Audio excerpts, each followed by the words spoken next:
ముఖ్యమంత్రి అవుతారు సార్. చంద్రబాబు నాయుడు గారు వాళ్ళ అబ్బాయి గారి చేత పాదయాత్ర చేయించారండి. దేనికోసం అండి?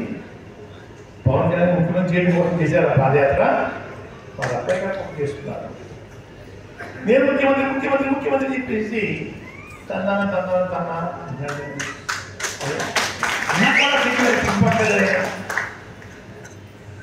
యువకరణ పేరుతో పాదయాత్ర మీకు కోసం చేశారా? నాకు కోసం చేశారండి. మాకు ఇస్తారా పదవులో? ఎంతగా ఉంది, అసహ్యంగా ఉంది. నాకు విన్నా కూడా గౌరవంగా లేవు సార్. ఈ మధ్య ఇంకో మాట అండి, వాళ్ళకి అధికారం వచ్చేస్తే వాళ్ళ కూటమి చంద్రబాబు నాయుడు గారి మీరు వచ్చేస్తే జగన్ గారు ప్రవేశపెట్టిన సంక్షేమ పథకాలు పక్కాగా అమలు చేస్తారండి. ఈయన చేసేదండి వాళ్ళు చేయట్లేదండి. దాన్ని చేస్తారా? ఈ పథకాలు పక్కాగా అమలు చేయడం కోసం మా కూటమి అధికారం ఇవ్వండి, మా చంద్రబాబు గారు నేను అమలు చేస్తున్నాను. ఎందుకంటే ఆ సంక్షేమ పథకాలు పక్కన పెట్టి దాంతోపాటు ఇంకా 10 రకాలు సంక్షేమ పథకాలు ప్రవేశపెడతానని చెప్పడానికి దమ్ము లేదు. ఇవి చేస్తారంట. ఇవి చేయడం కోసం ఆయన అవసరం ఉందా మనకంటే? ఇప్పుడు ఈ రకమైన భాష, ఈ రకమైన అబద్ధాలు, ఆవేశం, ఉద్రేకం ఏదైతే మాట్లాడటం. మన దగ్గర పనిచేసే మనిషికి కూడా కాలేసి 3 తొక్కేస్తారని చెప్పి మాట్లాడలేము. గౌరవ ముఖ్యమంత్రి గారిని పీకెత్తి ఎందుకు తొక్కేస్తారంటే ఎంత అసహ్యంగా మాట్లాడతారు. మన కార్యక్రమం దారుణంగా ఎవరన్నా పడతారు సార్. ఆ మాట అంటే కాపీ చేస్తాడు ఆ మనిషి. అలాంటిది ముఖ్యమంత్రి గారిని అగౌరవమైన భాషలో మాట్లాడటం ఎంతవరకు సభ ఆలోచించాడు. గౌరవప్రదమైన భాష మాట్లాడి గౌరవప్రదమైన రిప్లై తప్ప ప్రజలకి ఇదా సార్ మాట్లాడేది? ఆలోచించండి అయ్యా. ఇంచుమించుగా 20 సీట్లు ఉన్నాయంటున్నారు. అవి కూడా త్యాగం చేసేసి పార్టీ క్లోజ్ చేస్తే బెటర్ ఏమో నాకు అనిపిస్తా ఉంది. త్యాగ పురుషుని పేరు చిరస్థాయిగా ఉండిపోతాయి. ఏంటంటే వాళ్ళ షూటింగ్కి వెళ్ళడం కోసం, సినిమా నటించడం కోసం ఎమ్మెల్యే పదవి కావాలా? ఈ ఎమ్మెల్యే పదవులతోటి ప్రజలకి సేవ చేసే మనిషిని దూరం చేయడం చదువా? మీరేమో షూటింగ్లో ఉంటారండి, చుట్టూరు బౌన్సర్లు ఉంటారండి. ఒక్క మనిషికి 50,000 జీతం అంట. 2 కేజీలు కోల్డ్ ఆక్సిజన్ వచ్చింది. ఆ బౌన్సర్లు అటువంటి రోడ్ని చుట్టూ పెట్టుకుంటే ఓటేసిన ప్రజలకి ఏం చేయాలి అంటారు చెప్పండి సార్. సేవ చేసే పరిస్థితి లేదు. ఫోన్ నెంబర్ ఒక్క దగ్గరనే ఉందామో చూడండి సార్, తెలుసుకోండి. కావాల్సింటే ఒక్కొక్కరున్న ఫోన్లో మాట్లాడడం తెలుసుకోండి సార్. ఫోన్లో మాట్లాడుతుంది. ఫోన్ నెంబర్ మనకు ఎవరో అక్కడ ఎవరెవరో ఉంటారని అంతే. ఈ అమాయక ప్రజలు ఓటేసేసి అక్కడ తప్పటిగా తయారంటే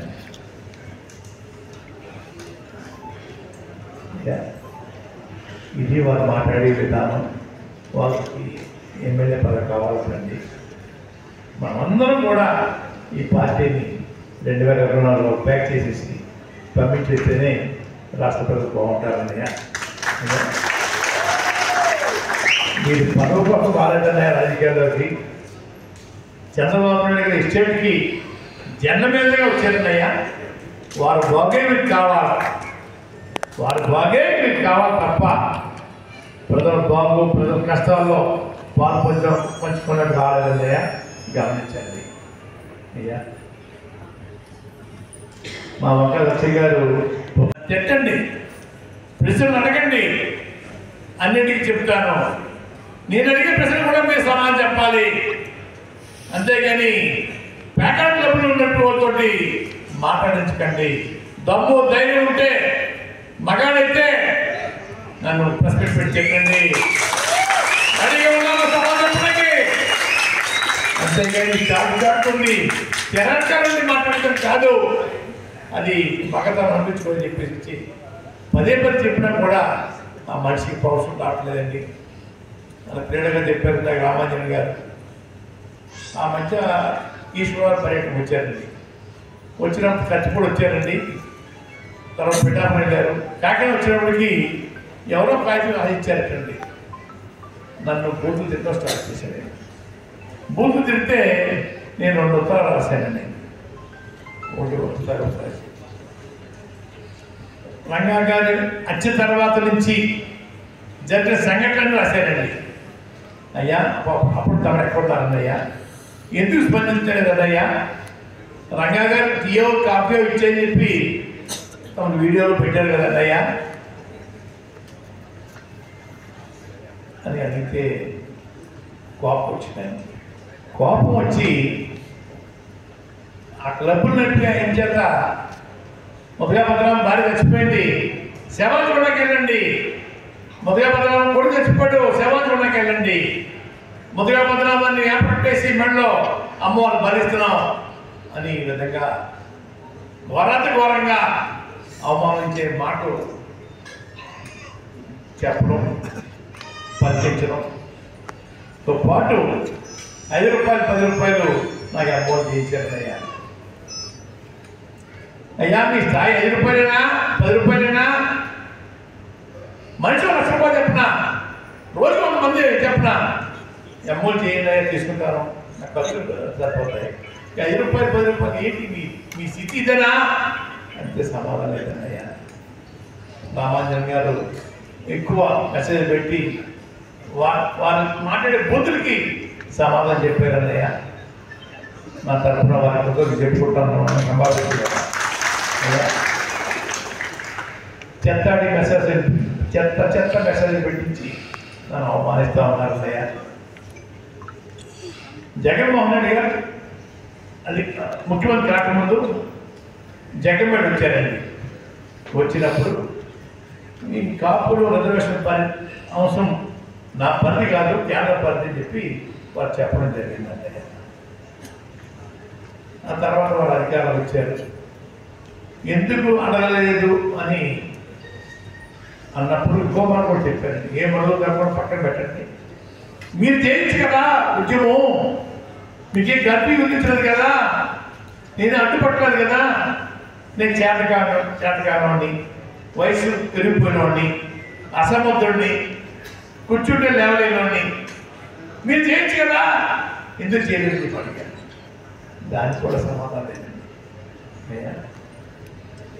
పిఠాపురంలో ప్రజలనండి 1,00,000 ఓట్ల మెజార్టీతో గెలుస్తారండి. 2 రోజుల నుంచి 3 లక్షల ఓట్ల మెజార్టీతో గెలుస్తారని చెప్పి 2-3 రోజుల నుంచి మళ్ళీ ప్రచారం జరుగుతూ ఉందండి. జగన్మోహన్ రెడ్డి గారు కోట్లాది రూపాయలు గుమ్మడిచ్చి ఓటుకి 1,00,000 రూపాయలు చెప్పిన ఇచ్చి అక్కడ నన్ను ఓడించిన ప్రయత్నం చేస్తున్నారు.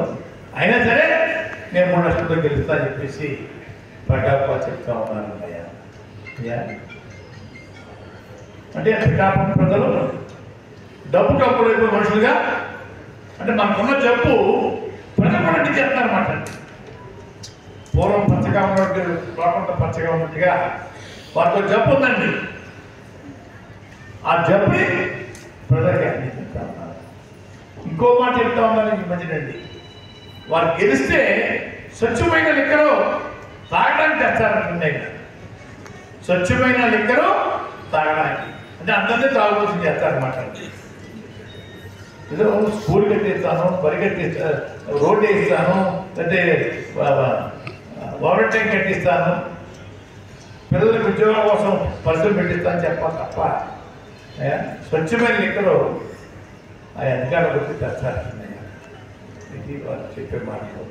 అయ్యా మీరు అలాగా కానీ నాకు కానీ ఎటువంటి పదవి కోరుకోవడం లేదు, మీకు సేవ చేస్తాను, పార్టీకి సేవ చేస్తాను, భగవంతుడి దయ వల్ల ప్రజల దయ వల్ల మీరు అధికారం చేపట్టిన తర్వాత అవకాశం ఉంటే మీరే పిలిచిద్దరు. కానీ మీరు అధికారం ఉన్నప్పుడు మళ్ళీ నేను అడగనండి, మీ అంతా మీరు పిలిచిస్తే ప్రజలు సేవ చేయడానికి ఆ పదవి తీసుకుంటాను తప్ప అంత నేను అడిగి ఇవ్వమని చెప్పానయ్యా. 10 కాలాల పాటు మేము ముఖ్యమంత్రిగా ఉండాలి. మీలాగా దేశంలో ఎవరు కూడా అన్ని రోజులు ముఖ్యమంత్రి చేసిన వాళ్ళు ఉండకూడదు. అటువంటి పరిపాలన అందించండి. పేదవారికి ఇంకా దగ్గరికి వెళ్ళండి. పేదవారు ఈరోజు 5 ఏళ్లతో అన్నం తింటారంటే అది మీ దయ. మీ దయ ఇంకా పెంచాలి. 5 ఏళ్లతో అన్నం తినే పరిస్థితి మన రాష్ట్రంలో గతంలో ఎవరు చేయలేదని మీరే మొట్టమొదటి చేశారు. మీరు చేసిన కార్యక్రమానికి వారిని మనం దీవించాలి. బంధువులు చెప్పాలండి. ఎక్కడెక్కడున్న బంధువులు కూడా ఉత్తరం రాయాలా, ఫోన్లు చేసి మన పార్టీని గెలిపించాలి, మన పార్టీ అభ్యర్థులు ఎమ్మెల్యేని ఎంపీని గెలిపించాలని చెప్పేసి మీరు ప్రచారం చేయవలసిందిగా కోరుకుంటా ఉన్నాను. మన కారుమూరి నాగేశ్వరరావు గారు సుమారు 30 సంవత్సరాల నుంచి మీ ఇద్దరు స్నేహితులు అండి. అప్పుడు సార్ రాజకీయాలు లేరు, అయినా వారి సేవలు నాకు ఇచ్చేవారు. ఎంతోమంది స్నేహితులు ఉన్నా మధ్యలో కొంచెం కలత వస్తాయండి. మా అదృష్టం అంటే కానీ ఈ రోజుకి మా ఇద్దరికి ఎటువంటి కలతలు లేవండి. వారి మంచితనం, వారి ప్రేమ నేను మరవలేదండి. అటువంటి ప్రేమను మీకు కూడా ఇస్తున్నారు. జిల్లా పరిషత్ చైర్మన్గా ఉన్నప్పుడు వింటానండి.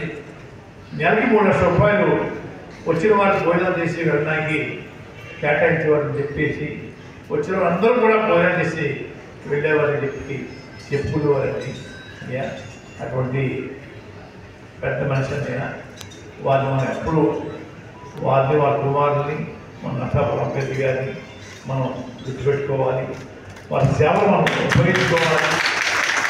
మన సర్వీసుని మనం ఏమేమి కావాలో అడగాలి. ముఖ్యంగా మనం రోడ్డు మీద తిరగడం కాదండి, ఆర్థిక బలపడడం కోసం చిన్న చిన్న పరిశ్రమలు పెట్టుకోవడానికి ఆలోచన చేయండి.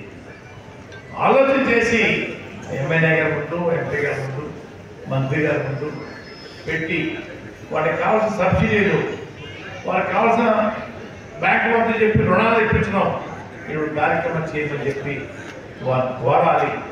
ఆర్థిక బలపడండి. రోడ్డు మీద తిరగడం కాదు, చిన్న చిన్న తగాదాల్లో పొందడం కాదు. చేస్తే అందరూ బాగుండాలని నేను కోరుకుంటా ఉన్నాను. ఈ మధ్య మన ప్రముఖ సినీ నటులు పవన్ కళ్యాణ్ గారు మాట్లాడే తీరు చూస్తూ ఉన్నారు. ఎవరో క్లబ్బులు నడిపే వాళ్ళ చేత నన్ను తీర్చిస్తూ ఉన్నాడు ఆయన. అయ్యా దారుణం. జగన్ గారు వచ్చిన తర్వాత ఎక్కడున్నావు, ఎందుకు చేయలేదు ఉద్యమం అని చెప్పి నన్ను ప్రశ్నిస్తూ ఉన్నాడు ఆయన.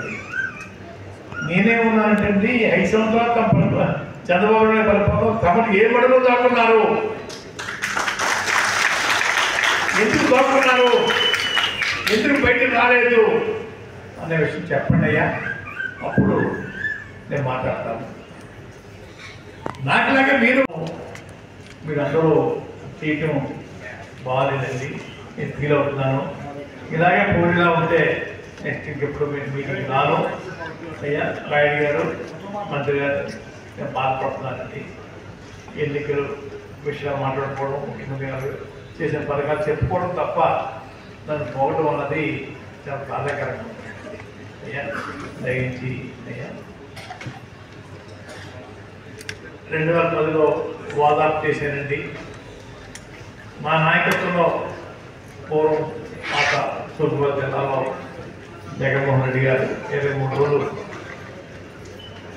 శరీరం దోచుకోకుండా ఆ కార్యక్రమం తీసుకున్నానండి. దానివల్ల పార్టీ పురాణంలో కూడా నేను ఉండవలసిన మనిషిని నేను. కానీ కొంచెం పెద్దలు వారితో నాకు గ్యాప్ ఖాళీ ఏర్పాటు చేసి నన్ను దూరం చేయడం వల్ల మీ అందరికన్నా జూనియర్ అయిపోయినాను. ఈరోజు ముఖ్యమంత్రి గారు పిలుపు మేరకు మార్చి 15వ తేదీన వారి సంవత్సరంలో పార్టీలో చేరడం జరిగిందండి. ప్రేమతో ఆహ్వానించారని, వారి ఆహ్వానాన్ని గౌరవించాలని పార్టీ చేయాలని ఎటువంటి